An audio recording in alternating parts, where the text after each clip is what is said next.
खाना पका के डौकीला खवा दो।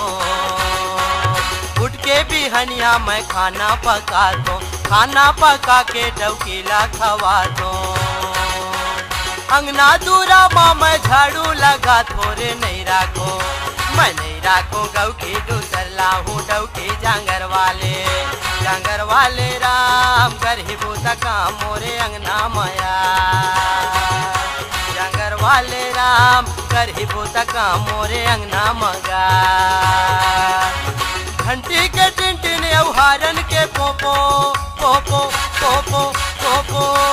घंटी के टिंटिन औहारन के पोपो, अड़ही मोर डौकी नी चढ़ावे भोको। मैं नहीं राखो गौ की दूसर लाहू डौकी जांगर वाले राम करहिबू तका मोरे अंगना माया। जांगर